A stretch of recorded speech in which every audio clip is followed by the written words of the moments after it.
ప్రేమిస్తున్నానని వెంటపడ్డాం. ఆపై ప్రేమను నిరాకరిస్తే ఏకంగా కత్తులతో దాడి చేయటం ఇప్పుడు కామన్ గా మారింది. ఇప్పటికే చాలా మంది ప్రేమోన్మాదులుగా మారి అన్యం పుణ్యం ఎరిగని అమ్మాయిలపై దాడులకు తెగబడుతూ వారి ప్రాణాలతో చెలగాటమాడుతున్నారు. తాజాగా ప్రేమను నిరాకరించిందంటూ ఒక యువతిపై కత్తితో దాడి చేసిన పాశవిక దుర్ఘటన కరీంనగర్ జిల్లాలో చోటు చేసుకుంది. ప్రాణాపాయం నుంచి తీవ్ర గాయాలతో బయటపడిన యువతి ప్రస్తుతం హాస్పిటల్లో చికిత్స పొందుతుంటే పోలీసులు కేసు నమోదు చేసుకుని దర్యాప్తు చేపట్టారు. కరీంనగర్ జిల్లా కొత్తపల్లి మండలంలో దారుణం జరిగింది. కొత్తపల్లి పట్టణానికి చెందిన ఆడపు వీరేశం రేణుకా దంపతుల కూతురు కావ్యశ్రీ ఎంఎస్సీ చదువుతుంది. ఆమె ఇంటి సమీపంలో ఉండే బొద్దుల సాయి గత కొంతకాలంగా ఆమెను ప్రేమ పేరిట వేధిస్తున్నాడు. ఈ క్రమంలో పలుమార్లు పెద్ద మనుషుల మధ్య పంచాయతీ పెట్టి మరీ హెచ్చరించారు. దీంతో సాయి కొన్నాళ్ల క్రితం మంథని ఇసుక క్వారీలో పనిచేసేందుకు వెళ్లిపోయాడు.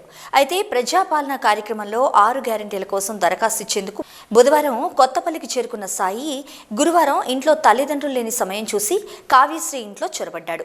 తనను ప్రేమించాలంటూ వేధింపులకు గురి చేశాడు. అయితే కావ్యశ్రీ అతని ప్రేమను ఒప్పుకోకపోవడంతో సాయి ఉన్మాదిగా మారాడు. క్షణికావేశంలో అక్కడే ఉన్న కత్తితో యువతిపై దాడికి తెగబడ్డాడు. తొలుత గొంతుపై దాడి చేయగా కావ్యశ్రీ అక్కడి నుంచి తప్పించుకునేందుకు యత్నించింది. ఈ దాడిలో ఈ యువతికి గొంతుతో పాటు చేతులకు కూడా తీవ్ర గాయాలయ్యాయి. భయాందోళనకు గురైన సదరు యువతి కేకలు వేయడంతో సాయి అక్కడి నుంచి పరారయ్యాడు. జరిగిన దారుణాన్ని గమనించిన పక్కింటి వారు వెంటనే కావ్యశ్రీ తల్లిదండ్రులకు ఫోన్ చేశారు. పక్కింటి వారి నుండి సమాచారం అందుకున్న యువతి తల్లిదండ్రులు ఇంటికి చేరుకుని యువతిని చికిత్స కోసం కరీంనగర్ హాస్పిటల్కి తరలించారు. ప్రస్తుతం తీవ్ర గాయాలతో కావ్యశ్రీ హాస్పిటల్లో చికిత్స పొందుతుంది. ఘటనా సమాచారం అందుకున్న రూరల్ ఏసీపీ కరుణాకర్ రావు, సిఐ ప్రమోద్ కుమార్ హాస్పిటల్కి వచ్చి వివరాలు అడిగి తెలుసుకున్నారు. బాధితురాలి ఫిర్యాదు మేరకు కేసు నమోదు చేసుకుని దర్యాప్తు చేసినట్లు సిఐ వెల్లడించారు.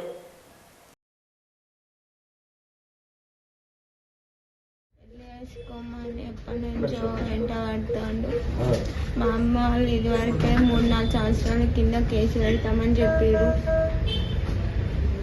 కేసు పెడతామని అప్పుడు చంపుతా అని అన్నాడు. అప్పుడు కేసు పెడతా అంటే వాళ్ళ ఇంట్లో అందరూ వచ్చి బతిలాడిరు కేసు అద్దు పని చెంబడబడాడని. మళ్ళీ ఇక మేము వాళ్ళ సందనాలు ఉన్నాం తెలియకుండా సడన్గా వచ్చిండు. ఇంట్లో వచ్చి కత్తి పట్టి కట్ చేసి ఈ అబ్బాయి ఎప్పటి నుంచో 3-4 వచ్చి అమ్మాయిని ప్రేమిస్తున్నాను పెళ్లి చేసుకుంటాను అని చెప్పి అమ్మాయి వెంటబడుతుండు. ఇది ఇలా నడుస్తున్న క్రమంలో వాళ్ళు వద్దని చెప్పిండ్రు. ఒక 3-4 ఇయర్స్ బ్యాక్ పంచాయతీ కూడా జరిగినాయి వాళ్ళ కమ్యూనిటీ మధ్యలో.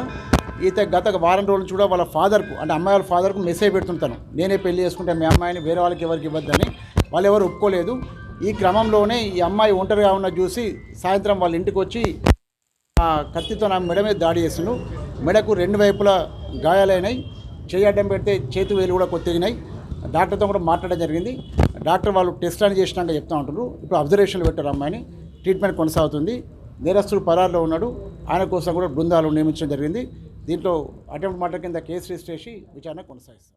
ఈ అబ్బాయి ఎప్పటి నుంచో 3-4 వచ్చి అమ్మాయిని ప్రేమిస్తున్నాను పెళ్లి చేసుకుంటాను అని చెప్పి అమ్మాయి వెంటబడుతుండు.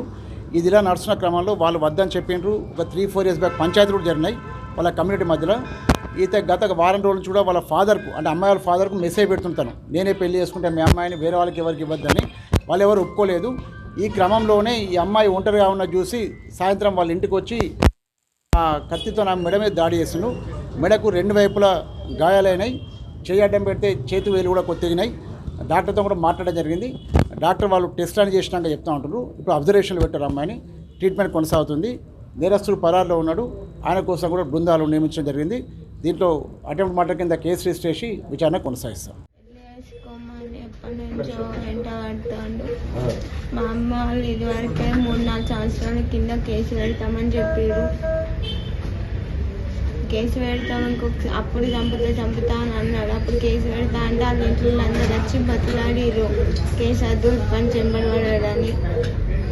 మళ్ళీ ఇక మేము వాళ్ళ సందనాలు ఉన్నాం తెలియకుండా సడన్గా వచ్చిండు. ఇంట్లో వచ్చి కత్తి పట్టి